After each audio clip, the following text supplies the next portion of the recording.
Okay, this is going to be the recommendation on what we should do to fix this. Around the camera, I'll have on a separate video showing what we have done. But all of this cast iron stuff, it runs under the house.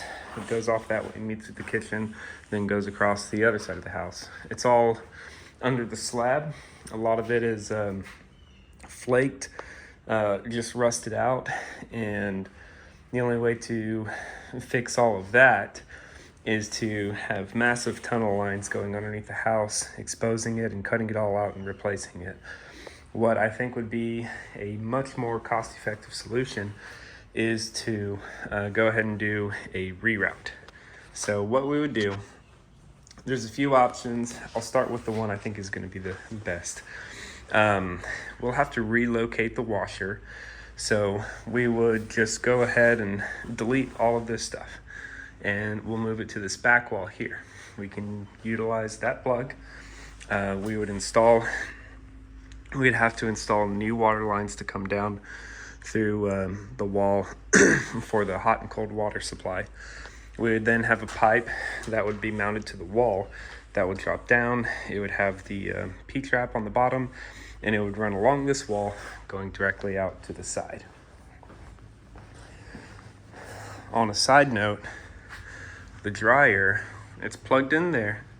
It's a 240 plug, and then they have a dryer vent out there. We could either leave it right there, and then the residents would have to just move their laundry from the washer over there to the dryer over here. If they want to be kept side by side, we can do that, but we would just also have to run a new 240 plug over here off the box, or we could actually just bypass that, like take the wiring from there, move it over to this side, and then there wouldn't, if it's wanted, we could also move the gas. There's no gas service going to the house right now. It's there, but it just doesn't have a meter. But if it's wanted, we could also install a new gas strip over there.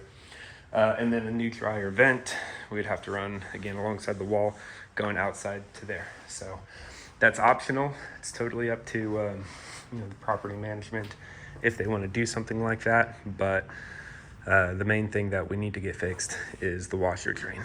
So going back to that, there would be a new pipe mounted along the wall. It would have a trap and go directly out of that wall. Oops.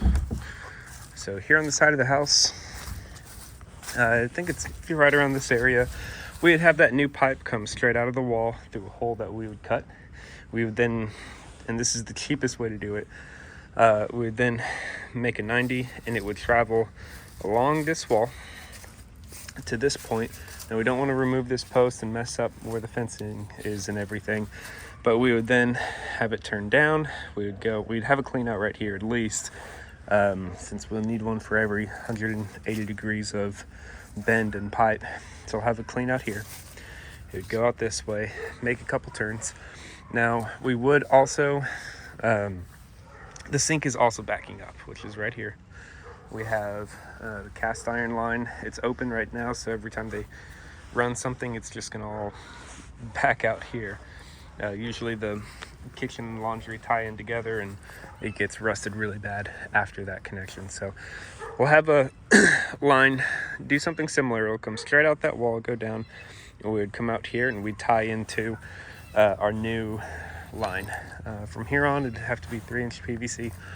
We're gonna follow it this way, across the house, across the yard. And then this line that's parallel to the fence here, that is the main line. The main line comes out of the house. Do a clean out. It's kind of down there. But it would come out there, come out here and just tie onto the main line, the 4-inch line, and that would be it. So I'd have to get this all measured, get the distances, but that is going to be probably the most efficient, cost-effective solution for getting their laundry and kitchen sink drain lines fixed. Other options would include still doing the reroute, but we would have to If we wanted to keep it here, we could tunnel underneath the house, grab that line, come out, do that same reroute, although it would be a whole lot longer because we'd have to go and tie onto the main line a lot further back because we need to tie onto a deeper spot since we're starting off on a deeper location being under the house instead of above the slab. One thing that I don't think we've done here in Houston, but is an option, we can install a new pressure rated line to where basically we would go up the wall into the attic, drop down there, and then we would still have to do the reroute around the house. We would install what's called a lift station. It's basically a sewage pump where